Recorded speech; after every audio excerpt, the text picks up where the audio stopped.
పోషిస్తాయి. ఎందుకంటే సృష్టి ఎలా జరిగిందో చెప్తున్నారు. సురస అనేక శిరస్సులు కలిగినటువంటి నాగులు జన్మించాయిట ఈవిడికి. అందుకే నాగమాత సురస వచ్చింది అంటుంటారు. సుందరకాండలో వస్తుంది అన్నమాట. కద్రువ సాధారణ సర్పములు జన్మించాయి.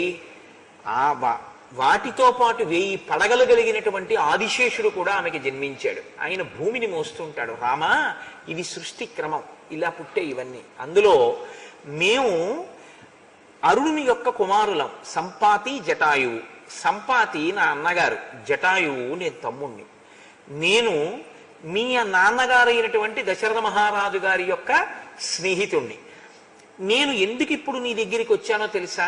నువ్వు దండకారణ్యంలోకి ప్రవేశించావు. ఇదం హి దుర్గం కాంతారం మృగరాక్షస సేవితం సీతాంచ తాత రక్షిష్యే తయి యాతే సలక్ష్మణే. ఎంత త్రికాలవేదులై చెప్పారో వాళ్ళు.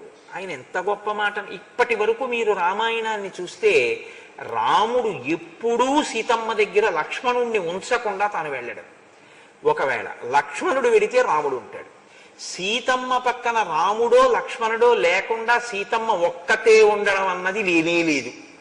కానీ ఆయన అంటున్నాడు, జటాయువు నీవు లక్ష్మణ సహితుడవై వెళ్ళిపోవలసిన పరిస్థితి వస్తే సీతమ్మని నేను కాపాడతానన్నాడు. వచ్చేస్తుంది అరణ్యకాండలోనే. ఒక రోజు 2 రోజులు వచ్చేస్తుంది ఈ సందర్భం. ప్రతి వాళ్ళు ఒక రాబోయే సందర్భాన్ని చెప్పేస్తున్నారు. కాబట్టి ఇప్పుడు రామసేవ యందు తరించడానికి వస్తున్నాడు జటాయువు. నా స్నేహితుడికి ఇంత గొప్ప కొడుకు పుట్టాడు. ఆయన కోరుకున్నది ఏమిటో తెలుసా అండి? దీన్ని బట్టి రాముడి చేతుల మీదుగా నా అంత్యేష్టి సంస్కారం జరగాలి. రాముడు కృష్ణుడు కూడా ఈ లోకానికి ఒక గొప్ప ధర్మాన్ని ఉపదేశించారు. మీరు జాగ్రత్తగా చూస్తే అనాథ ప్రేత సంస్కారం చేశారు వాళ్ళు. రాముడు జటాయువుకి సమంత్రకంగా దహనక్రియ చేశాడు. అలాగే కృష్ణ పరమాత్మ కూడా చేశారు భాగవతంలో. కాబట్టి రామకృష్ణులు ఇద్దరూ కూడా అనాథ ప్రేత సంస్కారం అన్నది ఎంత గొప్పదో, మనం చెయ్యవలసినటువంటి చాలా గొప్ప ధర్మాల్లో అది ఎంత గొప్పదో మనకి చూపించారు. కాబట్టి రామ, నేను పెద్దవాడిని అయిపోయాను, ఎలాగో వెళ్ళిపోతాను, వెళ్ళిపోయింది ఏదో నీ సేవలో వెళ్ళిపోతాను. వెళ్ళిపోయి రామాయణాన్ని రావణుడు సీతాపహరణం చేస్తే ఈ వార్తని చెప్పేటటువంటి ఏకైక సాక్షిగా మిగిలి నీ సేవలో నేను మరణిస్తాను, నీ వలన అంత్యేష్టి సంస్కారాన్ని పొందుతాను అని జటాయువు సంకల్పం చేసుకున్నాడు. లేకపోతే ఈ మాట ఎందుకు వస్తుంది నోటి వెంట? నీవు లక్ష్మణ సహితుడవై వెళ్ళిపోతే నేను సీతమ్మని కాపాడతాను, కాబట్టి నేను కూడా మీతో ఉంటాను అంటే సతత్ర సీతాం పరిదాయ మైథిలీం సహైవ తేనాతి బలేన పక్షిణ జగామతాం పంచవటీం సలక్ష్మణో రిపూన్ దిదక్షన్ శలభా నివానవః. శ్రీరాముడు పంచవటికి వెళ్ళి సీతమ్మ తల్లి యొక్క రక్షణ బాధ్యతని జటాయువు యందు పెట్టేట. ఓ జటాయు పక్షి, నీవు సీతమ్మ తల్లి యొక్క రక్షణ ఏమరపాటు లేకుండా జాగ్రత్తగా చూస్తుండు అని మహర్షి అంటారు. రిపూన్ దిదక్షన్ శలభా నివానలః. ఇంకా అగ్నిహోత్రంలోకి వచ్చి మిడతలు ఎలా పడిపోతాయో అలా రాక్షసులు తెగటారిపోయేటటువంటి సమయం ఆసన్నమై రాముడు అక్కడ ఉన్నటువంటి ఆ పర్ణశాలని, ఆ ఆశ్రమ ప్రాంతాన్ని, పంచవటి ప్రాంతాన్ని చేరుకున్నాడు అంటారు. ఇప్పుడు ఋతువు మారింది. అక్కడ పర్ణశాల నిర్మాణం చేసుకోవాలి. ఆ పర్ణశాల నిర్మాణం చేసుకోవలసినటువంటి పంచవటి ప్రాంతాన్ని చేరి రాముడు అంటాడు, ఒక ప్రాంతాన్ని చూడగానే అది అసలు నివాసయోగ్యమైనటువంటి ప్రదేశం ఎలా ఉండాలో చెప్తాడు రాముడు. అసలు రామాయణంలో ఉండని ధర్మ సూక్ష్మం ఉండదండి. ఆయన అంటాడు, ఇక్కడ సర్పములు ఎక్కువగా తిరుగుతున్నాయి, మృగములు ఎక్కువగా తిరుగుతున్నాయి, రెండూ ప్రమాదకరమే. కాబట్టి ఇప్పుడు నలుచదరముగా ఉన్నటువంటి స్థలం మనకి కావాలి. నలుచదరంగా ఉన్న స్థలం మీద నువ్వు కట్టేటటువంటి పర్ణశాల లక్ష్మణ విశాలంగా ఉన్నది మనం కట్టుకోవాలి. ఎందుకో తెలుసా? విశాలంగా ఉంటే తప్ప రమతే యత్ర వైదేహి త్వమహం చైవ లక్ష్మణ తదృశ్యో దృశ్యతాం దేశః సన్నికృష్ట జలాశయ. సీతమ్మ తల్లి ఆ పర్ణశాలలోనే తిరగాలి. ఆవిడ తిరగడానికి సరిపోవాలి ఆ పర్ణశాల, ఆవిడికి సౌకర్యంగా ఉండాలి. నేను తిరగాలి, నాకు సౌకర్యంగా ఉండాలి. నువ్వు తిరగాలి, నీకు సౌకర్యంగా ఉండాలి. వీటితో పాటు అగ్నిహోత్రం చేసుకునేటటువంటి అగ్నిశాలలు ఉండాలి. వేది అంటే దేవతార్చన చేయడానికి పెట్టుకోవలసినటువంటి వేదికా నిర్మాణం ఉండాలి. ఇల్లు కట్టుకోవడానికి స్థలం బాగుంది కదా అనుకుంటే నీళ్లు తెచ్చుకోవడానికి చాలా ఇబ్బంది కలిగే చోట ఇల్లు కట్టుకోకూడదు. ఎంత పెద్ద మాట అన్నాడో చూడండి. ఇల్లు కట్టుకుని మంచినీళ్లు మాత్రం రోజు ఎక్కడికో 5 కిలోమీటర్లు వెళ్ళి ఓ డబ్బాతో నీళ్లు తెచ్చుకోవలసినటువంటి స్థితి ఉందనుకోండి, ఆ ఇల్లు ఎంత బాగుండనివ్వండి, ఆ ఇంట్లో సుఖం ఉండదు. ఎందుకంటే తాగి నీరు దొరకకపోతే, స్నానం చేయడానికి నీళ్లు లేకపోతే ఇంకా ధర్మం ఏం నిలబడుతుందండి? సంధ్యావందనం ఎలా చేస్తారు మీరు? అర్ఘ్యం ఎలా ఇస్తారు? నేను మీతో ఒకసారి ప్రస్తావన చేశాను ఈ నీటి యొక్క సౌకర్యం ఎందుకు ఉండాలని అంటుంటారు అన్న దాని గురించి. ఆ తిరుక్కురల్లో తమిళ కవి కూడా ఇదే ప్రతిపాదన చేస్తుంటారు ఆ నీటి గురించి. కాబట్టి రమతే యత్ర వైదేహి త్వమహం చైవ లక్ష్మణ తాదృశో దృశ్యతాం దేశ సన్నికృష్ట జలాశయ. నీళ్లు ఉండాలి. ఇంటి ముందు మామిడి చెట్టు, పనస చెట్టు, పున్నాగ చెట్టు, ఇటువంటి దేవతా వృక్షములు కొన్ని ఉండాలి. ఇంటి ముందు ఉండవలసినటువంటి చెట్లు కొన్ని ఉంటాయి, వాటిని దేవతా వృక్షములు అంటారు. వాటికి స్థల నిర్ణయం లేదు, అవి ఇక్కడ ఉండొచ్చా ఇక్కడ ఉండకూడదా అని లేదు, అవి దేవతా వృక్షములు, ఎక్కడైనా ఉండొచ్చు ఇంట్లో. అటువంటి చెట్లు ఉండాలన్నాడు. ఎందుకని? ఓ పుణ్యాహవాచనం చేసుకోవాలనుకోండి, మామిడి కొమ్మ కావాలి. ఇంట్లో ఓ శుభకార్యం అన్నారనుకోండి, ఓ మామిడి మంట కట్టుకోవాలి. ఓ వరలక్ష్మీ వ్రతం అనుకోండి, ఓ మామిడి తోరణం కట్టుకోవాలి. లేకపోతే ఓ మహాశివరాత్రి వచ్చిందనుకోండి, గడపకో మామిడి తోరణం కట్టుకోవాలి. పై గడపని లక్ష్మీ కమ్మి అంటారు. లక్ష్మీ కమ్మి అంటే ఇంట్లో ఉన్నటువంటి యజమాని యొక్క వైభవం ఎవరు నిర్ణయం చేస్తారంటే భార్య నిర్ణయం చేస్తుంది. ఇంటి రాజద్వారపు పై కమ్మి నిర్ణయం చేస్తుంది. కింది కమ్మికి పసుపు రాస్తాం కానీ తోరణం దేనికి కడతాం? పై కమ్మికే. ఇంట్లో శుభమని గుర్తేమిటంటే పై కమ్మికి కట్టేటటువంటి తోరణం. అందుకే పై కమ్మి అలంకృతం అయి ఉండాలి ఎప్పుడు ఇంటికి. అది ఎప్పుడు తోరణంతోటో, ఒక పూలదండతోటో, ఒక భగవన్మూర్తితోటో ఉండాలి. రాజద్వారం ఎప్పుడు దాని కింద నుంచి వెళ్ళేటట్లుగా ఉండాలి ఎవరైనా లోపలికి వచ్చేవాళ్ళు. కాబట్టి లక్ష్మణ, మనకి ఈ సౌకర్యాలన్నీ ఉండేటట్టుగా చూడు, అటువంటి చోట ఇల్లు కట్టు అంటే లక్ష్మణుడు అన్నాడు, అయ్య బాబు ఇదేంటి, ఇవన్నీ ఎక్కడ చూడను, ఇవన్నీ ఎక్కడ కట్టను రామా, ఇదేమిటి ఇది అనలేదు. ఆయన అన్నాడు, పరవానస్మి కాకుత్స తయివర్ష శతం స్థితే స్వయంతు రుచిరే దేశే క్రియతామితి మాంవద. రామ, మీరు 100 సంవత్సరములు కూడా సంతోషంగా అలాగే ఉండి నా చేత సేవలు అందుకోవాలి. నేనుగా ఇల్లు కట్టడం ఏమిటి?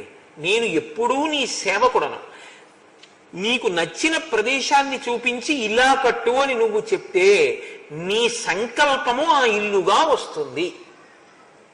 ఇది నాకైతే అనిపిస్తుంది ఈ శ్లోకం గురించి. నేను ఒకనకొకప్పుడు ఇల్లు కట్టుకుని గృహప్రవేశం చేస్తే ఈ శ్లోకమే వేసుకున్నాను కూడా శుభలేఖ మీద. మనం ఇల్లు కట్టుకుంటున్నాం అంటాం.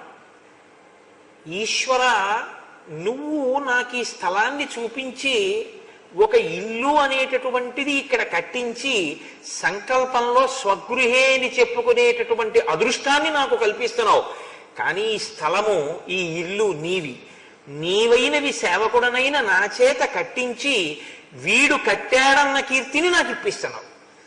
ఇది ఎంత గొప్ప మాట చూడండి. నిజంగా లక్ష్మణుడి యొక్క భక్తి మీకు అక్కడ కనపడుతుంది. అందుకనే ఆయన లక్ష్మణుడు అయ్యాడు. అంటే ఇలా కట్టు గదులు, ఇలా కట్టు పర్ణశాల.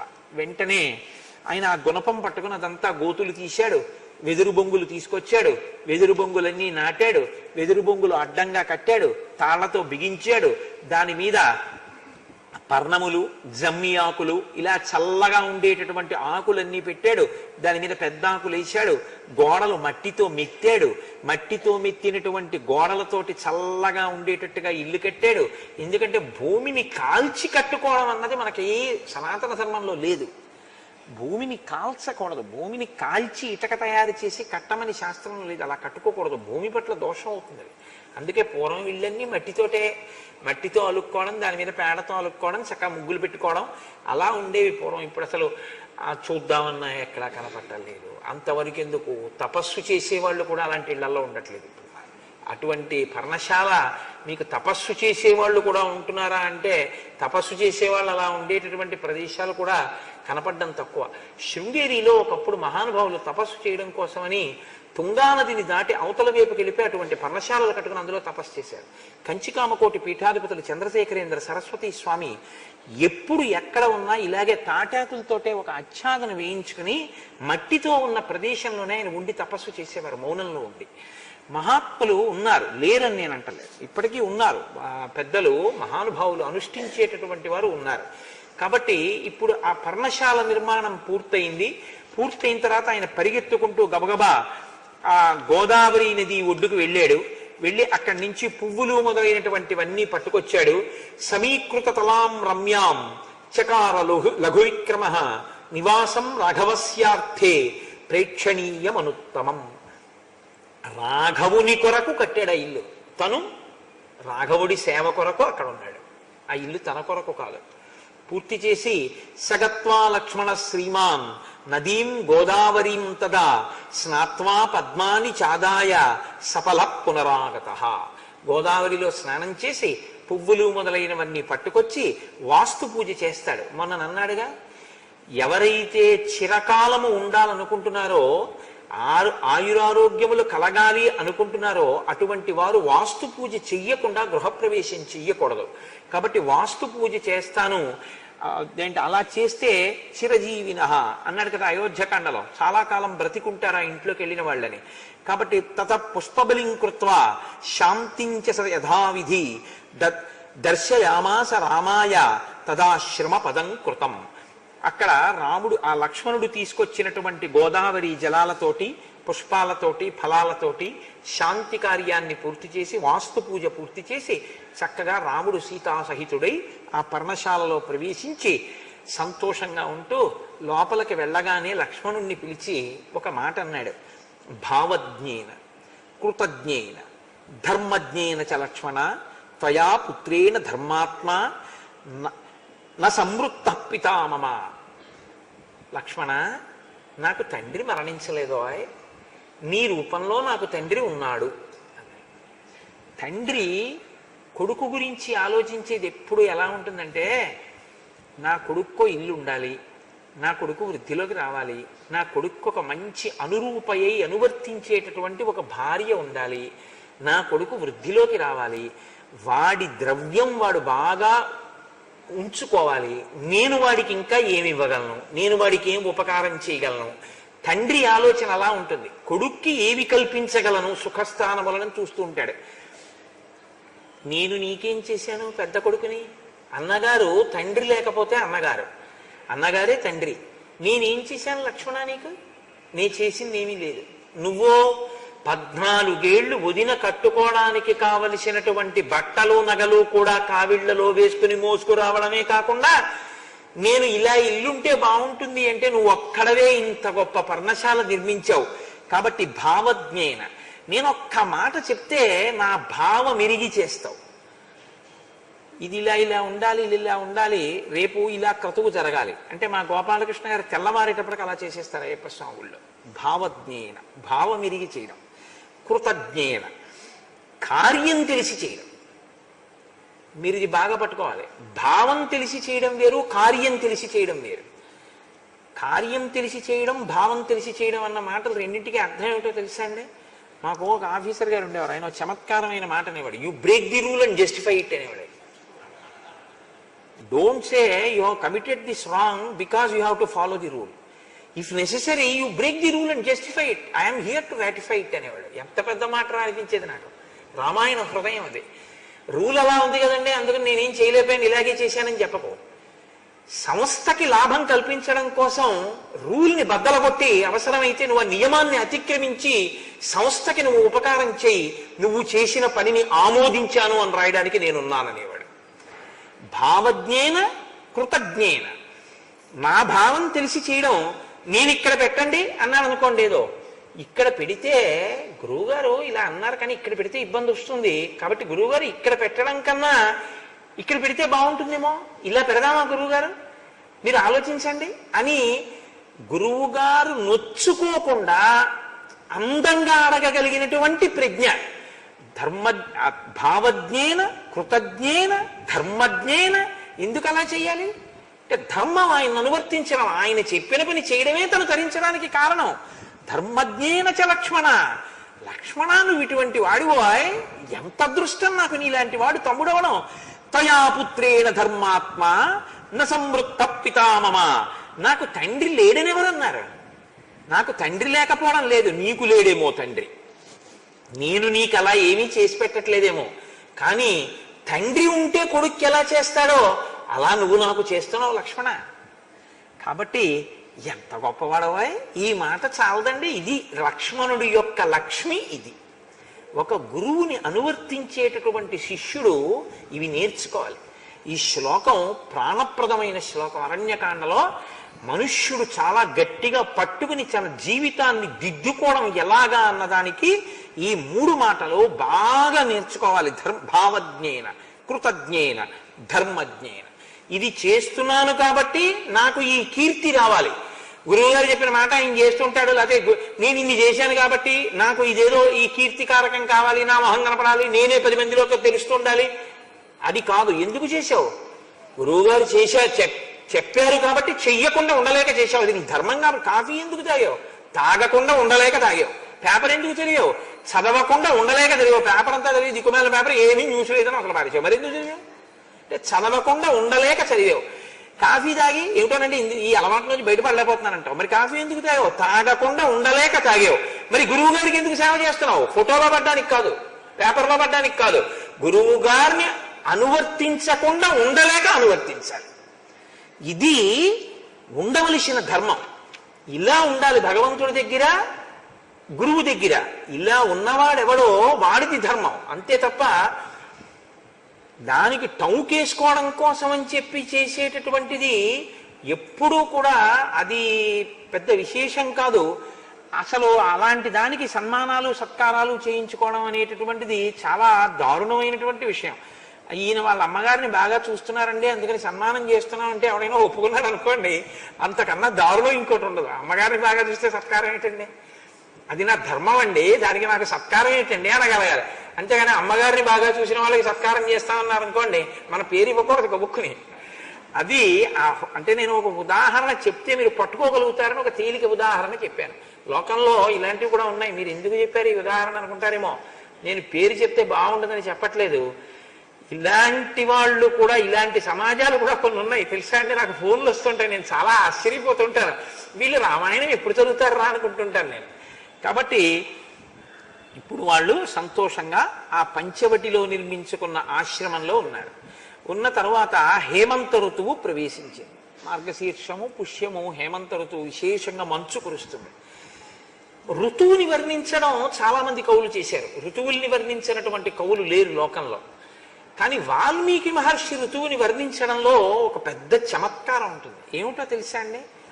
ఆయన కేవలం ఋతువుని వర్ణించరు, ఆ ఋతువుని రాముడి కళ్ళల్లోంచి వర్ణిస్తారు. ఆ ఋతువులో రాముడు ఎలా ఉన్నాడన్న దాన్ని వర్ణిస్తారు. అప్పుడు మీకు ఏమవుతుందో తెలుసా? ఆ ఋతువులో రాముడు దర్శనం అవుతాడు. ఇది బాగా మీకు పట్టుకుంటే మీ మనసుకి మీకుండే లక్షణం ఏమిటో తెలుసా అండి? నేను ఇది ఒకసారి అనుభవించాను. మీరు అలాంటి ఋతువుల్లో ఎప్పుడైనా ఈ నదీ స్నానానికో వెళ్ళారనుకోండి, మీకు వెంటనే రామాయణం జ్ఞాపకానికి వస్తుంది. నేను ఈ మధ్య భద్రాచలంలో ఉపన్యాసాలు చెప్పడానికి వెళ్తే గోదావరి స్నానానికి వెళితే నాకు ఈ ఋతువర్ణంలో శ్లోకాలే జ్ఞాపకానికి వచ్చాయి. నేను ఎందుకు అన్నానో ఈ మాట మీకు ఇప్పుడు బాగా అర్థమవుతుంది, మీరు అవధరించెదరుగాక. ఆయన అంటారు మహర్షి, ఆ హేమంత ఋతువులో నీహార పరుషో లోక పృథివీ సస్యశాలిని జలాన్యనుపభోగ్యాని సుభగో హవ్యవాహన. ఆ హేమంత ఋతువు అంటే విశేషంగా మంచు పడుతూ ఉంటుంది, చలి. కాబట్టి నీహార పరుషో లోక, అందరి యొక్క శరీరములు బిరుసెక్కి ఉన్నాయిట. అంటే ఇలా ముడుచుకుని కూర్చోవడానికే ఇష్టపడతారు. ఎవరి ఒళ్ళు పట్టేసిందండి చలిగాలికి అంటారు. మీరు చూడండి, ఒళ్ళు పట్టేసింది అంటారు. ఒళ్ళు పట్టేయడం ఏంటి అంటే ఎక్కడివక్కడ పట్టుకుంటే అనమాట, బిర్ర బిగుస్తుంది శరీరం చలిగాలికి. కాబట్టి నీహార పరుషో లోక. పృథివీ సస్యశాలిని, భూమి మంచి పంట పండి ఉంటుంది ఆ సమయంలో. జలాన్యనుపభోగ్యాని, నీరు ఎవ్వరూ ఎక్కువ ఉపయోగించరు. ఎక్కువ మంచినీళ్ళు తాగేవాడు ఉండడు. వేడిగా ఏదైనా ఉంటే ఇద్దరు అంటాడు. ఫ్రిడ్జ్లో నీళ్ళు ఇస్తారా అని ఎవరు అడగరు, ఎక్కువ నీళ్లు తాగేవాడు ఎవడో ఉండడు. కాబట్టి జలాన్యనుపభోగ్యాని, నీటి వాడకం తగ్గిపోతుంది. శుభవో హవ్యవాహన, హవ్యవాహనుడు అంటే అగ్నిహోత్రం. అగ్నిహోత్రం అందరికీ చాలా ప్రీతిపాత్రంగా ఉంటుంది. అందుకు కదండి చలిమంటలు కూడా వేసుకుని దాని దగ్గరికి వెళ్ళి నిలబడతారు అందరూ. ఎక్కడైనా వెచ్చగా ఉందనుకోండి, అప్పుడు వంట చేయడానికి అందరూ ఇష్టపడతారు. ఎప్పుడు వంట చేయని వాడు కూడా ఇవాళ ఉండవా నేను చేస్తాను కాసేపు పప్పు నేను వండుతానంటాడు. ఎందుకంటే కాసేపు ఆ స్టవ్ వేడి తగులుతుందని. భార్య మీద ముచ్చట, భార్య మీద ప్రీతి ఏం కాదు వాడికి. కాబట్టి ఉంటే మంచిదే, నేనేం కాదంటలేదు. కాబట్టి నిహార పురుషో లోక పృథివీ సస్యశాలిని జలాన్యనుపభోగ్యాని సుభగో హవ్యవాహన. నవాగ్రయణ పూజాభి అభ్యర్చ్య పితృదేవతా కృతాగ్రయణ కాలే సంతో విగత కల్మషాః. ఇది నవాగ్రయణ పూజ అని ఒక పూజ ఉంటుంది. అగ్నిహోత్రం, నిత్యాగ్నిహోత్రం చేసేటటువంటి వాళ్ళు కొత్తగా పంట పండి ఇంటికి వస్తే ఆ పంటని తిన్నగా తాము వండుకు తినకూడదు. మనకి సనాతన ధర్మంలో ఇదో గొప్ప విషయం. మామిడి పళ్ళు వచ్చాయనుకోండి, ఎవ్వరూ ముందు తినేయరు. మామిడి పండును పట్టుకెళ్ళి గుళ్ళో అన్న ఇస్తారు, మామిడి పండు పట్టుకెళ్ళి పితృదేవతల్ని తలుచుకుని బ్రాహ్మణులకు ఇస్తారు. ఇచ్చి తర్వాత తాను తింటాడు. ఏదైనా ముందు ఒకరికి పెట్టి తాను తినడం అనేటటువంటిది సనాతన ధర్మంలో ఒక మంచి అలవాటు. తప్ప తనే తినేద్దామని తినేయడం అలా ఏం ఉండదు. వాళ్ళు ఏం చేసినా ప్రసాదంగానే తింటారు సనాతన ధర్మంలో. కాబట్టి కొత్తగా వచ్చినటువంటి ధాన్యాన్ని ఇంటికి తీసుకొచ్చి మొదట వండి పితృదేవతారాధనం చేసిన తరువాత తినేటటువంటి అలవాటు ఉండడాన్ని నవాగ్రయణ పూజ అంటారు. అగ్నిహోత్రం, నిత్యాగ్నిహోత్రం చేసేవాళ్ళు అటువంటి పూజ చేసి తర్వాత విగత కల్మషాః, ఏ కల్మషము లేకుండా, ఏ దోషము లేకుండా అప్పుడు ఆ వచ్చినటువంటి పంటని వారు తినడం మొదలు పెట్టారట. ప్రాజ్యకామా జనపదాః, జనపదాలంటే పల్లెటూళ్ళు. పల్లెటూళ్ళన్నీ కోరికలు తీరి ఉన్నాయిట. ఎందుకని? పంట చేతికి వస్తుంది ఆ కాలంలో. ఆ గడ్డంతా తీసుకొచ్చి చక్క పెద్ద పెద్ద మీట్లు వేస్తారు. పశువులు సంతోషంగా అవన్నీ తింటూ ఉంటాయి. పెద్ద పెద్ద ఈ జనుము, పచ్చి జనపకట్ట దొరుకుతుంది. ఆ జనపకట్టలు తెచ్చి గడ్డివాము లోపల పెట్టి ఆ చేతులతో పట్టుకుని పిల్లలతో గట్టిగా లాగండి అంటారు. ఆ జనపకట్ట ఊడొస్తుంది. వస్తే ఆ జనపకట్ట ఆవులకి దూడలకి వేస్తే అది ఎంతో ప్రీతిగా పచ్చతనం ఉన్నటువంటి జనపకట్ట తింటుంది. అసలు ఈ తరంలో ఉన్న పిల్లలు చాలా మంది అసలు గడ్డివాము లోపల ఉండే జనపకట్టని లాగడం అన్న ప్రక్రియ చూసి ఉండరేమో అని నేను అనుకుంటున్నాను. నువ్వు ఎప్పుడైనా చూసావమ్మా? అసలు అది ఇప్పుడున్న పిల్లలకు అసలు తెలియదు అనుకుంటున్నాను. ఆ జనపకట్ట పైకి లాగుతున్నప్పుడు గడ్డివాములోంచి అక్కడే ఉన్న ఆవులు దూడలోకి పొందేటటువంటి సంతోషం, ఆ జనపకట్ట లాగిన తర్వాత చేత్తో పట్టుకుంటే అవి పలుపు బాగా కుత్తుకకి బిగుసుకునేటట్టుగా ఇలా దగ్గరికి వచ్చి మోరలెత్తి తొందరపడిపోయి ఎప్పుడు పెడతామని చూసే ఆ చూపు పసుపచ్చ పూలతో ఉంటుంది ఆ జనపకట్ట.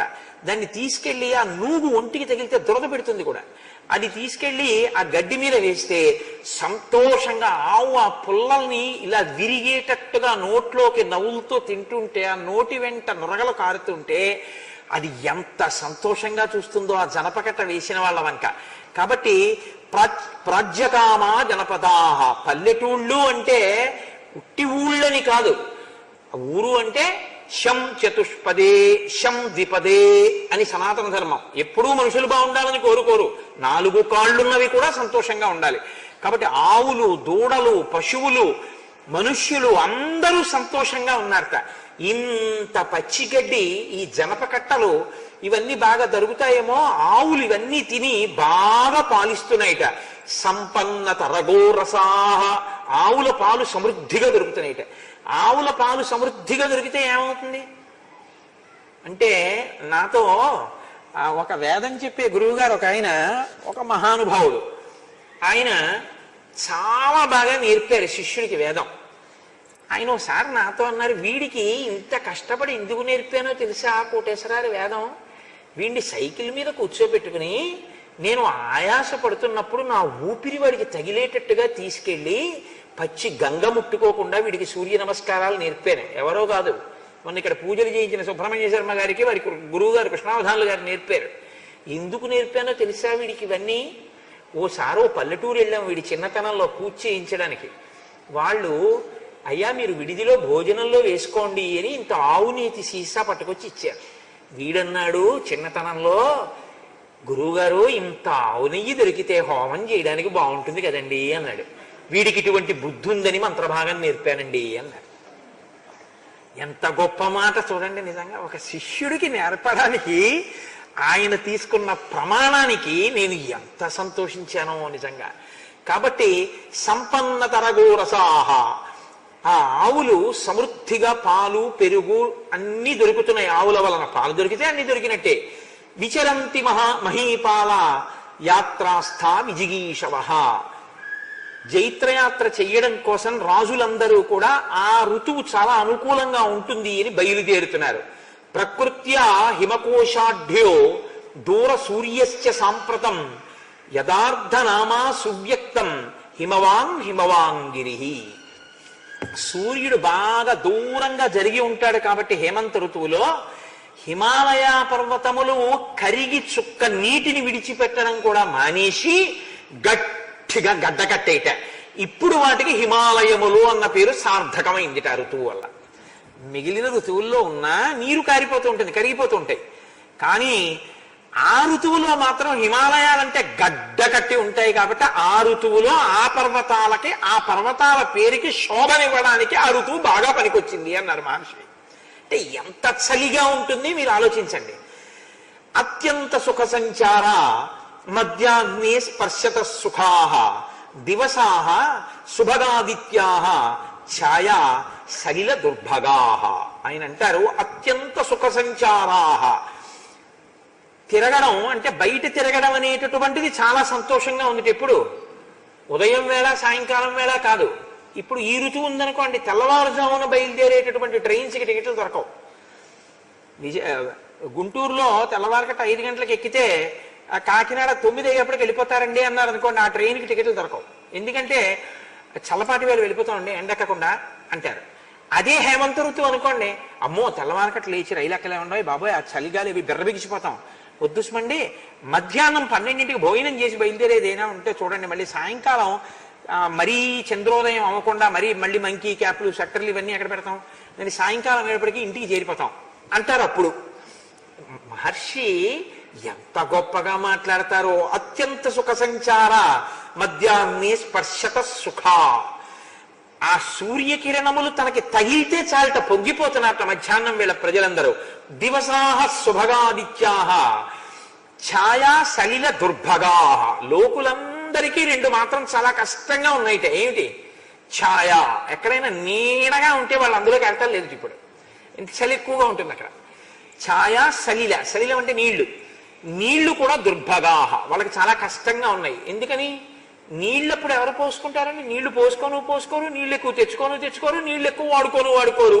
నీళ్లు చేపించి స్నానం చేయండి అన్నారు అనుకోండి, అయ్యి బాబా ఇప్పుడు ఏంటంటే బాబా స్నానం చల్లేసుకోవచ్చా అండి 3 మాటలు అంటారు. తేలిగ్గా స్నానం చేసిన ఫలితం ఇవ్వడానికి మంత్రం ఏముంది అని అడుగుతాడు ప్రతివాడు హేమంత ఋతువులో. ఎందుకంటే అప్పుడు స్నానం చేయలేడు. ఇప్పుడు నదీ స్నానం చేయమన్నారు అనుకోండి, 4ంటికి రావండి అంటే ఎందుకంటే 3:30కి వెళ్ళిపోదాం అంటాడు. అంటే చల్లగా ఉంటుంది, అప్పుడు తెల్లవారకట్ట స్నానం హాయిగా ఉంటుంది, ప్రతివాడు బయలుదేరుతాడు. హేమంత ఋతువులో ఎవడు వెళ్ళడం. నివృత్తాకాశ శయనాహ, ఎవ్వరుట బయట పడుకోవడం మానేసేస్తాడు. అదే వేసవికాలం అయితే మేడ మీద మంచం అయ్యవాయ్ అక్కడ పడుకుంటానంటాడు. ఆ జాజి పందిరి వాసన వస్తుంటుంది, ఎంత బాగుంటుంది, హాయిగా పైన మేడ మీద పడుకుంటానంటాడు. ఇప్పుడు వాడు పిట్ట కూడా పైన పడుకున్నవాడు లేడు. పుష్యనీత హిమారుణాహ శీత వృద్ధతరాయామాహ త్రియామా యాంతి సాంప్రతం. మంచు విశేషంగా కురుస్తోందిట. చలిగాలులు విపరీతంగా ఒళ్ళు కొరికేస్తున్నాయా అన్నట్టుగా చలిగాలు లేస్తున్నాయి. రాత్రులు దీర్ఘములయ్యాయి, పగళ్ళు హ్రస్వములయ్యాయి. అంటే పగటి కాలము తక్కువ, రాత్రి కాలము ఎక్కువ. మంచు విపరీతంగా పడుతోంది. వన్యప్రాణులు అంటే అరణ్యంలో ఉండేటటువంటి ప్రాణులు కూడా ఆ చలి దెబ్బ తట్టుకోలేక గుహల్లోంచి బయటికి రావట్లేదుట. కర్పూర పుష్పాకృతిభిః శిరోభిః పూర్ణకండులైః శోభంతే కించిదానమ్రాః శాలయ కనకప్రభ. బయటికి వచ్చి పంటల వంక చూస్తేట తలబరువు అంటారు చూసారా, అలా పచ్చటి కంకులు బాగా ధాన్యం పట్టి బరువెక్కిపోతే మొయ్యలేక వరి మొక్కలు ఇలా వంగిపోయి కంకులతో ఉన్నాయిట. ఖర్జూర పుష్పాలు ఏ రంగులో ఉంటాయో అలా పచ్చబంగారమా అన్నట్టుగా పొలాలన్నీ పసుపు రంగులోకి మారిపోయాట. సస్యకేదారాల అని ఆకుపచ్చగా ఉన్న పొలాలు పంట పండిన తర్వాత